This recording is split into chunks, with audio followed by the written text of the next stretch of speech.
Yo, how's it going, YouTube? Welcome to my Tales of Berseria review. Tales of Berseria is the 16th flagship title from the Tales of series and was released on the PlayStation 4 on January 24th and a couple days later on Steam in North America. Before we begin, my review will contain some general story spoilers where I will try to leave out any specifics on what exactly transpired. Most of this will be complaints on Velvet's character development from the beginning of the game to the end. I will also be using footage from gameplay, which will also contain some minor spoilers.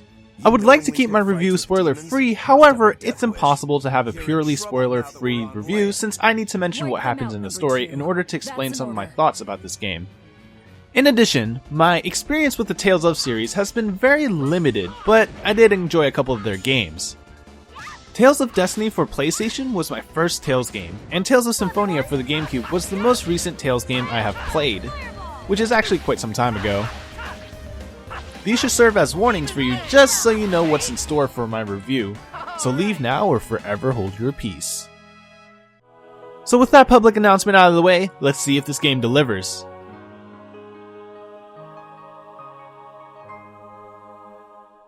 In all honesty, I'm really torn about how I feel about this game in terms of the story. I really liked how the story began.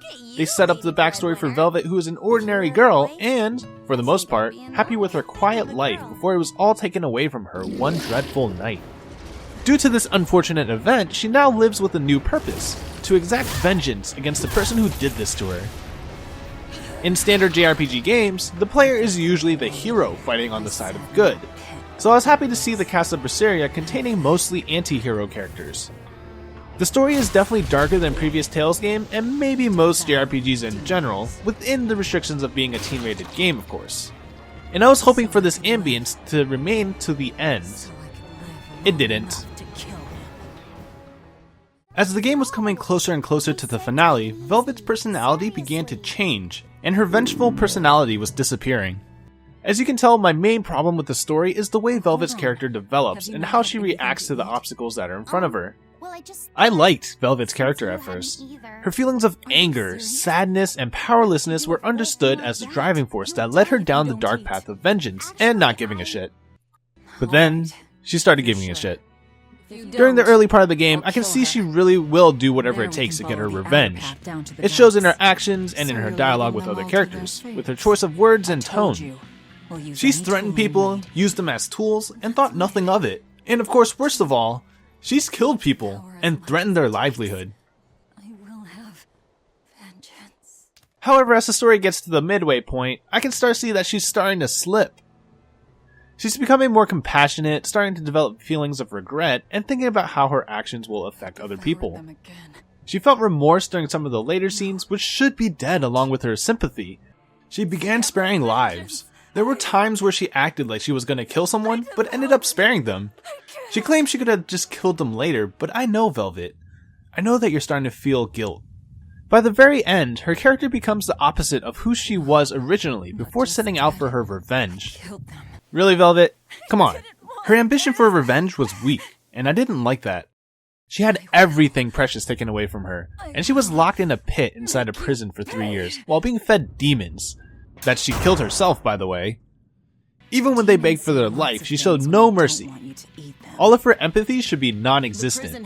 But I think if Velvet's character actually got swallowed by her negative emotions, then that would have made for a more appealing and heartfelt story.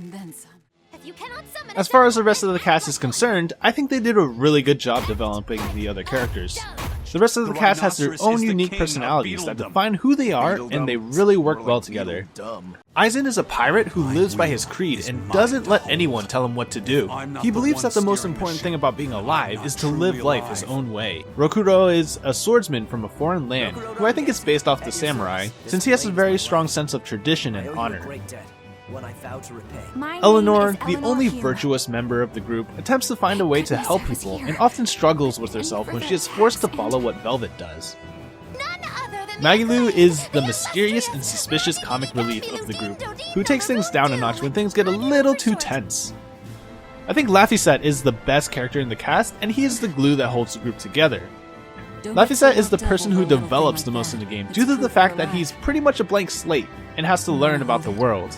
Each character teaches Laphicet an important lesson in life by teaching him from their personal experiences, which adds to the feeling of the group being close, despite everyone staying together for their own personal agendas.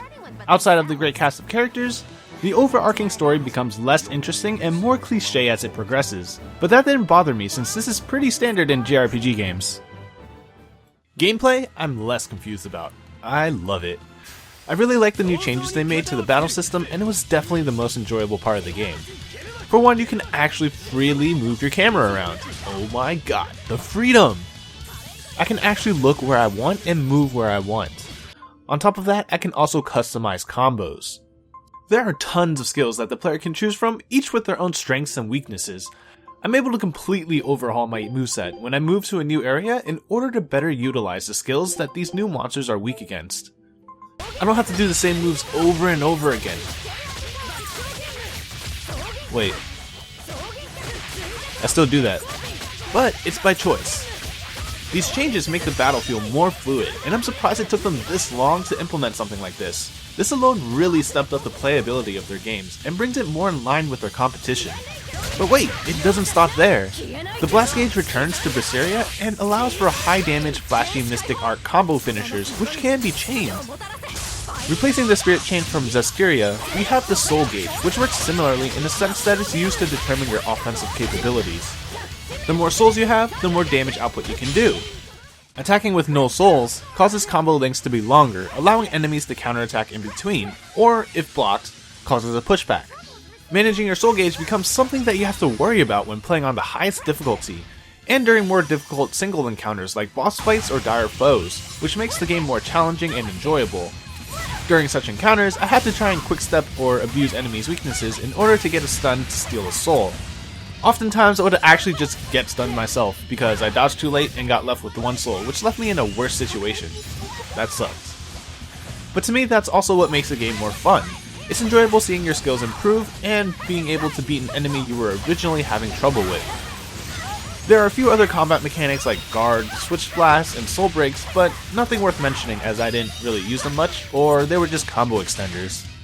Outside of actual combat, I feel like games have now adapted a seamless battle system as a standard for gameplay. Final Fantasy XV did it, Star Ocean V did it as well, so I was curious to see if Tales of Berseria would follow suit and incorporate it. Nope, they didn't. Despite my original disappointment, the way they incorporated battles actually felt very good for many reasons. My original concern was that the old school setting changes for battles would affect pacing of gameplay, but that's just not true. During story events, the battle flows very seamlessly from cinematics to battles, and I couldn't tell the difference. In the open world, battle transitions are pretty quick and battle victory scenes can be entertaining, so I didn't mind it that much. When traveling, they penalize players for being bad if they get caught from behind by monsters by losing one soul.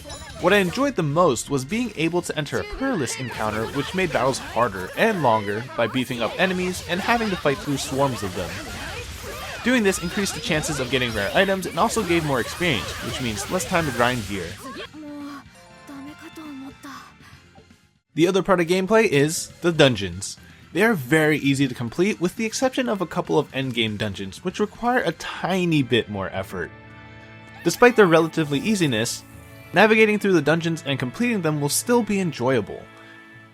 There are many obstacles such as boulders, fragile walls, geoboard gaps, and barriers which the player has to get around in order to complete the dungeon.